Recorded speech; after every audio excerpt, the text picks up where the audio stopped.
د شاله خوا نه ښځه څنګه زر انزال کړو او خلاصه کړو. که غواړئ چې ښځه زر انزال کړي له شاله طرف نه د ویډیو تر پایه راسره اوسئ.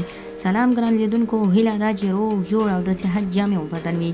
زه یو ځل بیا ستاسو په خدمت کې د یو نوي ویډیو سره حاضر یم. هیله ده چې د پام وړ وګرځېږي. تر هر څه دمخه باید یادونه وکړم، که زموږ چینل مو نه وي سبسکرایب کړی نو زموږ چینل سبسکرایب کړئ او په خوا کې ورسره د ګونګړي نشان ووهئ. مننه. که غواړئ چې میرمن د شاله طرفه زر انزال یا خلاصه کړئ، کولی شئ دغه طریقه استعمال کړئ.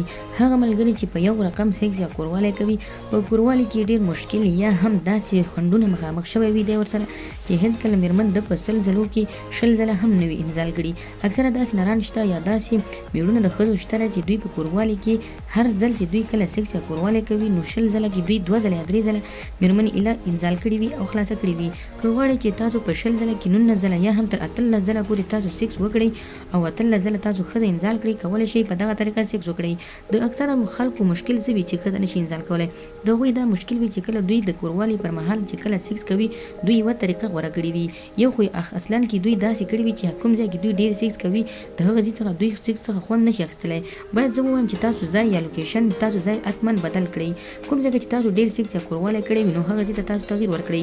په تغییر ورکولو سره تاسو وګورئ چې ستاسو میرمن به څومره خوشحاله وي او تاسو به څومره هم خوشحاله وي. په دې سره د میرمنې د انزال موده هم راکمیږي او ستاسو د انزال موده زیاتیږي.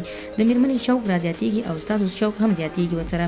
د دې سره کولی شئ میرمن هم زر انزال کړي او تاسو هم خپل ځان ورسره تر خپل مودې پورې انزال ته ورسوئ.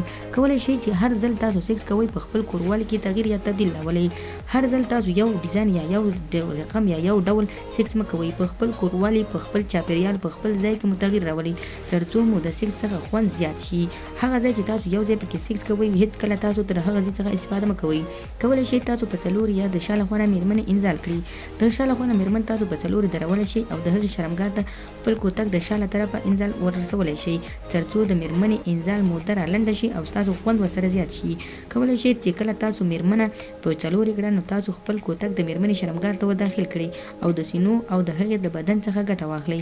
د شاله خوا نه چې کله میرمنې سره یوځای شوي نه د هغه پوستان یا هم د هغې سینې په لاس کې ونیسئ تر څو میرمنه د سینو څخه هم خوند واخلي او د شاله طرفه هم خوند واخلي.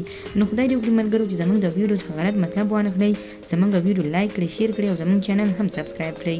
مننه.